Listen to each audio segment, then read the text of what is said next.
Welcome back to Modismos en la Brecha. The modismo for today is Rollon. That's right, a roll-on. So I was sitting in the house with some other brothers and we were just talking and somebody put music on. And one brother, lying on the bed, not on the bed, on the sofa, he just went like this. And everyone seemed to understand what he was saying, except for me. And so I asked him, what is this? What does that mean? And he said, that's a roll-on. And I said, so? And so let me explain. So a roll-on comes from the word rola. In Mexican slang, rola is a song, and a roll-on is a very good song. And that's the modismo for today, a roll-on. But it's the use of this word is very limited. It's only in Monterrey, and even in Monterrey, it's very few people who use it. So you wouldn't go to a restaurant and say, ponlon, roll-on, because people might not understand. So it's very limited in use, but it's an interesting thing to know and it makes for a good story.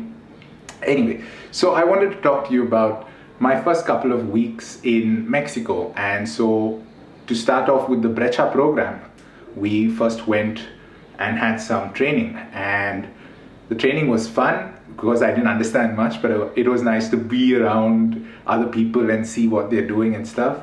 Also, I felt a little out of place because everyone spoke Spanish fluently except for me, and I was struggling to understand.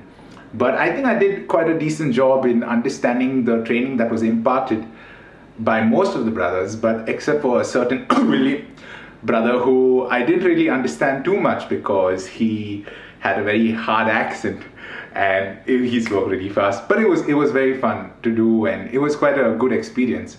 But I still had a little disconnect with everyone. I still felt like, what am I doing here? Should I be here? Why did I choose to do this? But I think sometime later that week, during the weekend, all the people who were doing the program together went to a cabin in a mountain, a little far from the city. And there we got a chance to really interact with each other and to tell our stories, and we played some games. I remember we were playing frisbee, but we were playing like frisbee and you have to hit certain targets and you keep advancing. And the camera and me, that was the distance between me and a certain tree that I had to hit, and I missed. But it was really funny. It was a funny experience, but it was also a very good experience because I got really to know everybody and I felt more comfortable being there and interacting with people. And so yeah, the retreat was a really good experience. So another thing that we did in these first couple of weeks was that I had an initiation retreat in the community. So people from all ages who were joining the community came to that retreat, and they explained to us how it worked and whatnot. But to God's honest truth, I was sleepy, and I did sleep, or dozed at least, during some of the talks, but largely because I didn't understand what was happening, and even though I tried. But I don't know, one thing that was really cool that happened was that we had a games night on, I can't remember which day, but one of the days we had a games night, and one of the games was that you have to state the 12 disciples of Jesus, and I started singing the song, there are 12 disciples. I don't know if you've heard it. And with that, we won the game. That was pretty cool. And another thing that we did during the first couple of weeks is that we had a fiesta. Fiesta being like a party. And so we went to one uncle's house, one Tio's house, and we went to his roof, and there were a lot of people who had come, and we were just hanging out. Even there, I felt a little uncomfortable because everyone was new and everyone seemed to be knowing what was happening except for me.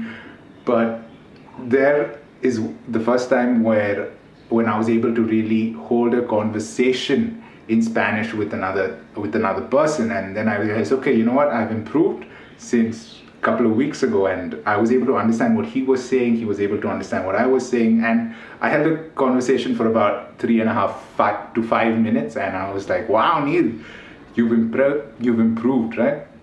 And so yeah, those were the first couple of weeks in Mexico. And I remember one last thing I want to tell you is that, so we had to travel about to go from here, there, and all that. And so whenever we traveled, I always had a book with me, and I would write words I didn't understand. Like in the retreat, I wrote words I didn't understand. And so I had pages of words I didn't understand.